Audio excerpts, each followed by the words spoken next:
Hi students, today lesson The Universe and the Earth విశ్వం మరియు భూమి part 2 7th class social studies. భూమి అంతర్భాగం interior of the earth. భూమి మూడు పొరలను కలిగి ఉంటుంది. భూమి మూడు పొరలను కలిగి ఉంటుంది. అవి భూపటలము, భూప్రావారము, భూకేంద్రము. భూమి మూడు పొరలను కలిగి ఉంటుంది. అవి భూపటలము, భూప్రావారము, భూకేంద్రము. Crust, mantle, core. Crust, mantle, core. వ్యవసాయం మరియు మానవ నివాసాల కోసం మనం ఉపయోగించే ఆవరణం శిలావరణం. వ్యవసాయం మరియు మానవ నివాసాల కోసం మనం ఉపయోగించే ఆవరణం శిలావరణం. శిలావరణం యొక్క రాతిపొర పరిశ్రమలకు ఖనిజాలను అందిస్తూ పారిశ్రామిక అభివృద్ధికి తోడ్పడుతుంది. శిలావరణం యొక్క రాతిపొర పరిశ్రమలకు ఖనిజాలను అందిస్తూ పారిశ్రామిక అభివృద్ధికి తోడ్పడుతుంది. జలావరణం హైడ్రోస్పియర్. జలావరణము లేదా హైడ్రోస్పియర్ అనే పదం హైడర్, స్పైరా అనే గ్రీకు పదాల నుండి ఉద్భవించింది. హైడర్ అంటే నీరు, స్పైరా అంటే గోళం లేదా బంతి అని అర్థం. హైడ్రోస్పియర్ లేదా జలావరణం అనే పదం హైడర్, స్పైరా అనే గ్రీకు పదాల నుండి ఉద్భవించింది. హైడర్ అంటే నీరు, స్పైరా అంటే గోళం లేదా బంతి అని అర్థం. ప్రతి సంవత్సరం మార్చి 22న ప్రపంచ జల దినోత్సవం జరుపుకుంటాము. ప్రపంచ జల దినోత్సవం మార్చి 22. భూమి యొక్క ఉపరితలంలో ఉన్న అన్ని నీటి వనరులను సమిష్టిగా జలావరణం అంటారు. భూమి యొక్క ఉపరితలంలో ఉన్న అన్ని నీటి వనరులను సమిష్టిగా జలావరణం అంటారు. జలమును సమృద్ధిగా కలిగి ఉన్న ఏకైక గ్రహం కనుక భూమిని జలయుత గ్రహం అని పిలుస్తారు. భూమిని జలయుత గ్రహం లేదా వాటర్ ప్లానెట్ అని ఎందుకంటారు? జలమును సమృద్ధిగా కలిగి ఉన్న ఏకైక గ్రహం కనుక భూమిని జలయుత గ్రహం లేదా వాటర్ ప్లానెట్ అంటారు. మన గ్రహం మీద జీవం యొక్క ఉనికి ప్రధానంగా నీరు మరియు గాలిపైన ఆధారపడి ఉంది. మన గ్రహం మీద జీవం యొక్క ఉనికి ప్రధానంగా నీరు మరియు గాలిపైన ఆధారపడి ఉంది. భూమి యొక్క ఉపరితలం సుమారు 2/3 వంతు అంటే 71% నీటితో ఆవరించి ఉంది. భూమి యొక్క ఉపరితలం 2/3 వంతు లేదా 71% నీటితో ఆవరించి ఉంది.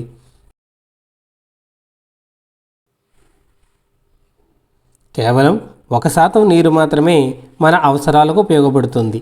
కేవలం 1% నీరు మాత్రమే మన అవసరాలకు ఉపయోగపడుతుంది. మిగిలిన 99% నీరు మంచు, ఉప్పు నీరు మొదలగు రూపంలో ఉంటుంది. మిగిలిన 99% నీరు మంచు, ఉప్పు నీరు మొదలగు రూపంలో ఉంటుంది. నీటిలో కొంత భాగం భూమి లోపల రాళ్ల పొరల మధ్య లోతుగా ఉంటుంది. దీనిని భూగర్భ జలం లేదా గ్రౌండ్ వాటర్ అంటారు. నీటిలో కొంత భాగం భూమి లోపల రాళ్ల పొరల మధ్య లోతుగా ఉంటుంది. దీనిని భూగర్భ జలం లేదా గ్రౌండ్ వాటర్ అంటారు. వాతావరణం. వాతావరణం లేదా అట్మాస్ఫియర్ అనే పదం అట్మోస్, స్పైరా అనే గ్రీకు పదాల నుండి ఉద్భవించింది. వాతావరణం లేదా అట్మాస్ఫియర్ అనే పదం అట్మోస్, స్పైరా అనే గ్రీకు పదాల నుండి ఉద్భవించింది. అట్మోస్ అంటే ఆవిరి, స్పైరా అంటే గోళం లేదా బంతి అని అర్థం. అట్మోస్ అంటే ఆవిరి, స్పైరా అంటే గోళం లేదా బంతి అని అర్థం. ప్రపంచ ఓజోన్ దినోత్సవం సెప్టెంబర్ 16. ప్రపంచ ఓజోన్ దినోత్సవం సెప్టెంబర్ 16. భూమి చుట్టూ ఉన్న గాలి యొక్క పలచటి పొరను వాతావరణం లేదా అట్మాస్ఫియర్ అంటారు. భూమి చుట్టూ ఉన్న గాలి యొక్క పలచటి పొరను వాతావరణం లేదా అట్మాస్ఫియర్ అంటారు. వాతావరణం అనేక వాయువుల మిశ్రమం. వాతావరణం అనేక వాయువుల మిశ్రమం. నత్రజని, ఆక్సిజన్, కార్బన్ డయాక్సైడ్ వాతావరణంలోని ముఖ్యమైన వాయువులు. వాతావరణం అనేక వాయువుల మిశ్రమం. నత్రజని, ఆక్సిజన్, కార్బన్ డయాక్సైడ్ వాతావరణంలోని ముఖ్యమైన వాయువులు. ఆక్సిజన్ ప్రాణవాయువుగా పరిగణించబడుతుంది. ఆక్సిజన్ లేకుండా ప్రాణం లేదు. ఆక్సిజన్ ప్రాణవాయువుగా పరిగణించబడుతుంది. ఆక్సిజన్ లేకుండా ప్రాణం లేదు.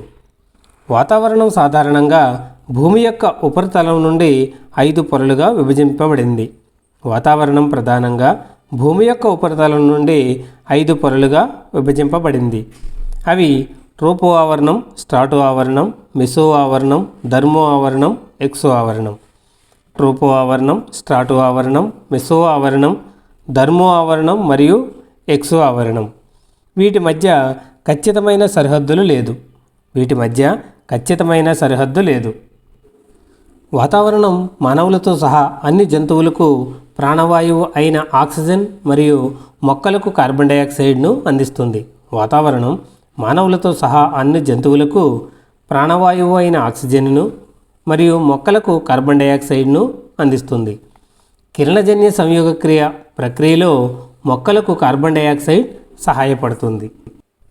కిరణజన్య సంయోగక్రియలో మొక్కలకు కార్బన్ డయాక్సైడ్ సహాయపడుతుంది. వాతావరణం సూర్యుని యొక్క హానికరమైన కిరణాలు మరియు తీవ్రమైన వేడి నుండి మనల్ని రక్షిస్తుంది. వాతావరణం సూర్యుని యొక్క హానికరమైన కిరణాలు మరియు తీవ్రమైన వేడి నుండి మనలను రక్షిస్తుంది. వాతావరణంలో ఉన్న నీటి ఆవిరి మరియు ధూళి కణాలు మేఘాలను ఏర్పరిచి తద్వారా వర్షాలు పడేలా చేస్తాయి. వాతావరణంలో ఉన్న నీటి ఆవిరి మరియు ధూళి కణాలు మేఘాలను ఏర్పరిచి తద్వారా వర్షాలు పడేలా చేస్తాయి. జీవావరణం లేదా బయోస్పియర్. జీవావరణం లేదా బయోస్పియర్ అనే పదం గ్రీకు పదాలైన బయోస్, స్పైరా నుండి ఉద్భవించాయి.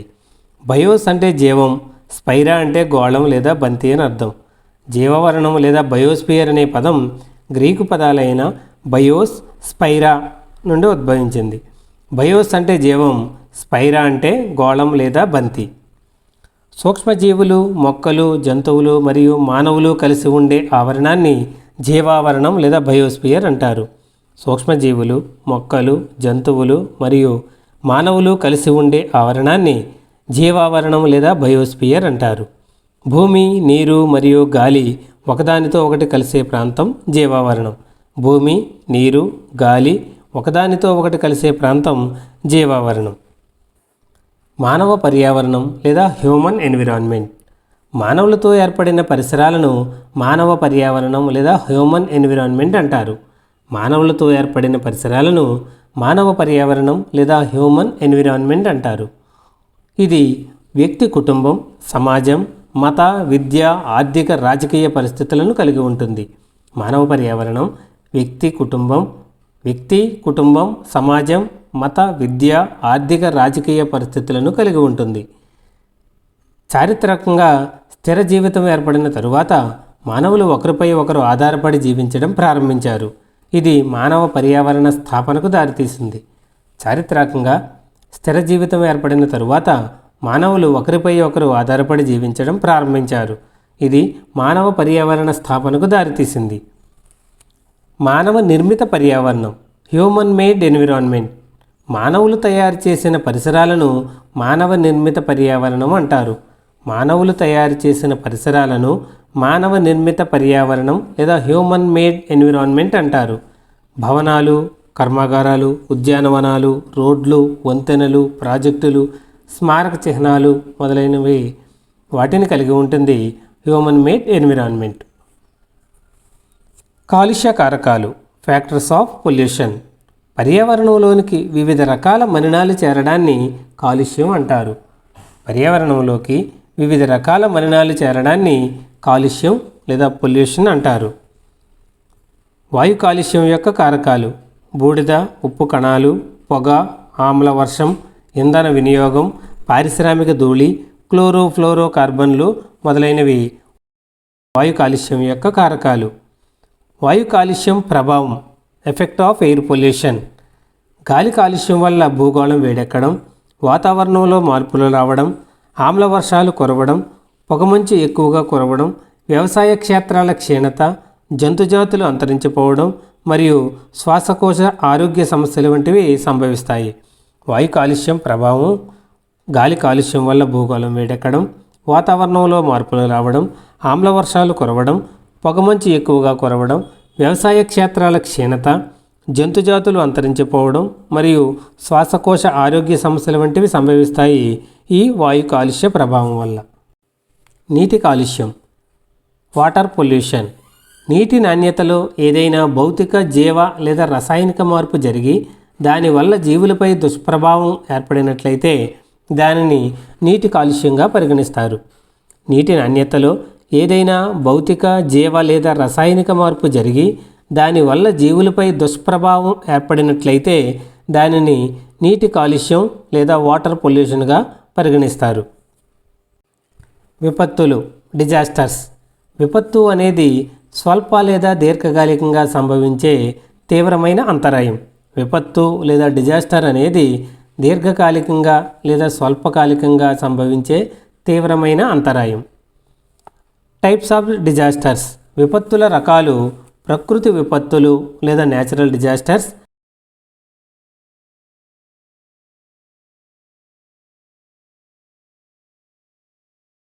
మానవకారక విపత్తులు, మ్యాన్ మేడ్ డిజాస్టర్స్. ప్రకృతి విపత్తు అనేది ఒక సహజ ప్రక్రియ లేదా దృగ్విషయం. ప్రకృతి విపత్తు అనేది ఒక సహజ ప్రక్రియ లేదా దృగ్విషయం. ఉదాహరణ, కరువు, ఉపరితల నీరు లేదా భూగర్భ జలాల నీటి సరఫరాలో దీర్ఘకాలిక కొరత ఏర్పడే పరిస్థితి ప్రకృతి విపత్తు.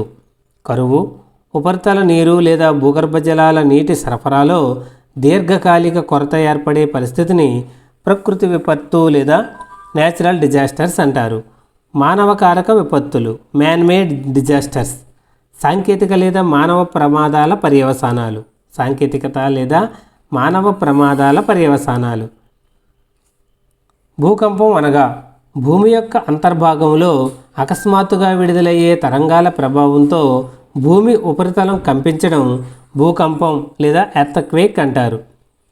భూకంపం లేదా ఎర్త్క్వేక్ అనగా భూమి అంతర్భాగంలో అకస్మాత్తుగా విడుదలయ్యే తరంగాల ప్రభావంతో భూమి ఉపరితలం కంపించడం. విపత్తు నిర్వహణ, డిజాస్టర్ మేనేజ్మెంట్. ఏదైనా విపత్తు లేదా ప్రమాదం లేదా ముప్పును నివారించడానికి అవసరమైన లేదా ఉపయోగకరమైన చర్యలతో ప్రణాళిక రూపొందించడం, నిర్వహించడం మరియు అమలు చేయడం యొక్క నిరంతర సమగ్ర ప్రక్రియను విపత్తు నిర్వహణ లేదా డిజాస్టర్ మేనేజ్మెంట్ అంటారు. ఏదైనా ప్రమాదం లేదా ముప్పును నివారించడానికి అవసరమైన లేదా ఉపయోగకరమైన చర్యలతో ప్రణాళిక రూపొందించడం, నిర్వహించడం మరియు అమలు చేయడం యొక్క నిరంతర సమగ్ర ప్రక్రియను విపత్తు నిర్వహణ అంటారు. 10వ పంచవర్ష ప్రణాళికలో మొదటిసారిగా విపత్తు నిర్వహణ అభివృద్ధి అంశంగా నిర్ణయించబడింది. 10వ పంచవర్ష ప్రణాళికలో మొదటిసారిగా విపత్తు నిర్వహణ అభివృద్ధి అంశంగా నిర్ణయించబడింది.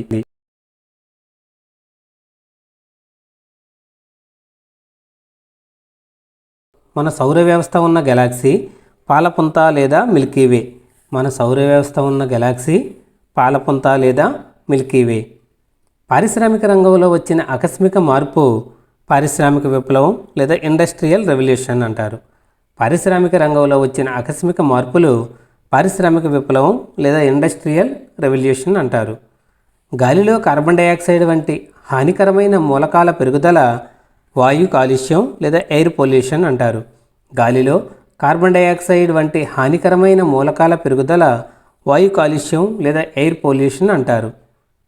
కార్బన్ డయాక్సైడ్ మరియు నీటి నుండి పోషకాలను సంశ్లేషణ చేయడానికి మొక్కలు సూర్యరశ్మిని ఉపయోగించే ప్రక్రియ కిరణజన్య సంయోగ క్రియ లేదా ఫోటోసింథసిస్. కార్బన్ డయాక్సైడ్ మరియు నీటి నుండి పోషకాలను సంశ్లేషణ చేయడానికి మొక్కలు సూర్యరశ్మిని ఉపయోగించే ప్రక్రియ కిరణజన్య సంయోగ క్రియ లేదా ఫోటోసింథసిస్. విశ్వంలోని రెండు వస్తువుల మధ్య ఉన్న ఆకర్షణ శక్తి గురుత్వాకర్షణ శక్తి లేదా గ్రావిటేషనల్ ఫోర్స్ అంటారు.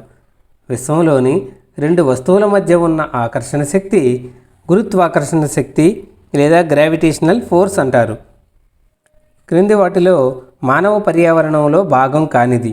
క్రింది వాటిలో మానవ పర్యావరణంలో భాగం కానిది. కర్మాగారం, మతం, సమాజం వీటిలో ఏదీ కాదు. ఆన్సర్ కర్మాగారం. భిన్నమైన దానిని కనుగొనండి. మైదానాలు, రహదారి, లోయ, నది. ఆన్సర్ రహదారి. పర్యావరణానికి ముప్పు ఏది? చెట్ల పెంపకం, పంటలు పండించడం, వాహనాల వినియోగం, అన్నీ. వాహనాల వినియోగం. ఇది భూమి లోపల రెండవ పొర. భూప్రావారం, భూ అంతర్కేంద్రం, భూబాహ్య కేంద్రం, భూపటలం, భూప్రావారం. ఏ సిద్ధాంతం విశ్వ ఆవిర్భావానికి సంబంధించినది? భూకేంద్ర సిద్ధాంతం, సూర్యకేంద్రక సిద్ధాంతం, మహావిస్ఫోటన సిద్ధాంతం, పైవన్నీ. ఆన్సర్ మహావిస్ఫోటనక సిద్ధాంతం. భూమి యొక్క రాతిపొర శిలావరణం. భూమి యొక్క రాతిపొర శిలావరణం. భూమి, నీరు మరియు గాలి సంఘర్షణ చెందే ఇరుకైన ప్రాంతం జీవావరణం. భూమి, నీరు మరియు గాలి సంఘర్షణ చెందే ఇరుకైన ప్రాంతం జీవావరణం. భూమి యొక్క లోతైన అంతర్భాగం భూకేంద్రం. భూమి యొక్క లోతైన అంతర్భాగం భూకేంద్రం. నీటితో కూడిన సహజమైన ఆవరణం జలావరణం. నీటితో కూడిన సహజమైన ఆవరణం జలావరణం. భూమి చుట్టూ ఉన్న గాలిపొర వాతావరణం. భూమి చుట్టూ ఉన్న గాలిపొర వాతావరణం. భూమి ఎన్ని పొరలను కలిగి ఉంది? భూమి ఎన్ని పొరలను కలిగి ఉంది? 3 పొరలు. హైడర్ అనగా నీరు. హైడర్ అనగా నీరు. ప్రపంచ జల దినోత్సవం ఎప్పుడు జరుపుకుంటాము? మార్చి 22. ప్రపంచ జల దినోత్సవం ఎప్పుడు జరుపుకుంటాము? మార్చి 22. అట్మోస్ అనగా ఆవిరి. అట్మోస్ అనగా ఆవిరి. ప్రపంచ ఓజోన్ దినోత్సవం ఎప్పుడు జరుపుకుంటాము? సెప్టెంబర్ 16. ప్రపంచ ఓజోన్ దినోత్సవం ఎప్పుడు జరుపుకుంటాము? సెప్టెంబర్ 16. బయోస్ అనగా జీవం. బయోస్ అనగానేమి? జీవం. ఏ ప్రణాళికలో మొదటిసారిగా విపత్తు నిర్వహణ అభివృద్ధి అంశంగా నిర్ణయించబడింది? ఏ ప్రణాళికలో మొదటిసారిగా విపత్తు నిర్వహణ అభివృద్ధి అంశంగా నిర్ణయించబడింది? 10వ పంచవర్ష ప్రణాళిక. లైక్ చేయండి, షేర్ చేయండి, సబ్స్క్రైబ్ చేయండి, పక్కన ఉన్న బెల్ ఐకాన్ ప్రెస్ చేయండి.